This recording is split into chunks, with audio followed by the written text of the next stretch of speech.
I'm Siew Yian. I was formerly working for Singtel as a global account manager. I have since left my job to channel my energy into doing humanitarian work full-time. We find sustainable projects and we give dignity to the recipients and the beneficiaries. So I started out with just wanting to be away from work for 1 year, and it has been 3.5 years. Okay, so let's talk about connecting people. Like, you're a really big fan of it. Why so, and how do you discover its value? Right. I guess everyone can do something to help somebody, and there's so much value in our network. And if we can deploy the network to do good, then that is a good network.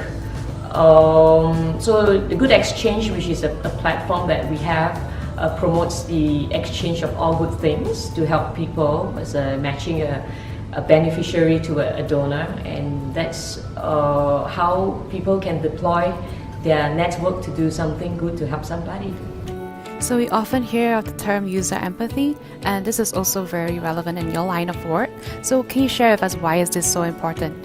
If we can empathize with their situation and then understanding the needs they have, and then we can do something to empower them, to give them some initial help, and then we listen to their needs and giving them the relevant help required so that they can be on their feet again. So I guess empathy gives dignity to the beneficiaries and the receiver. So can you share with us why is it so important to be so specific about what a person really needs, and could you share with us about a time where things didn't really go as planned? I think quite often people do good work. I mean, the intention is initially to do good, but however, if we implement it in the wrong way, it can actually do more harm than good.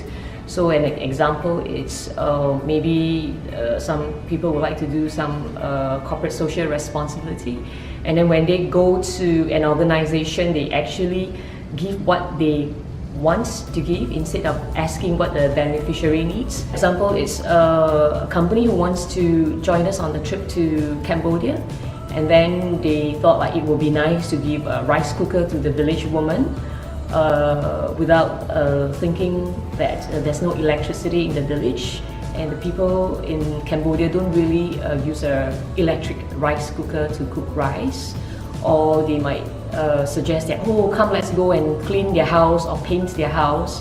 Little do they know that the people actually do not even have a proper wall for them to paint.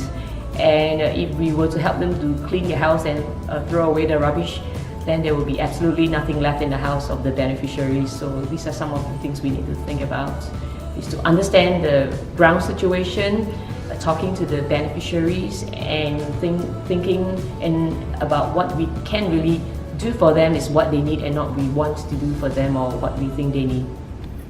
Let's talk about mobilizing people. So how do you get people moving, to activate them and to motivate them to be a part of your projects?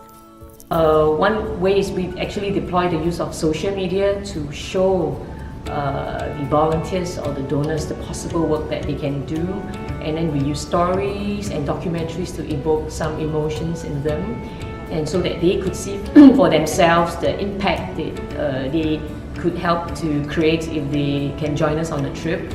So I guess showing our work and what really happens on the ground, it's whatever is real, it's easier to engage the people in terms of emotions, and we actually find good projects that has a high impact and to show the value of the work that we do.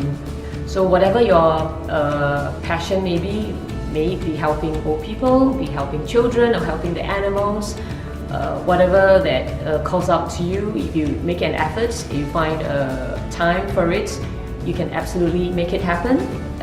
Everyone can do something to help somebody or an organization.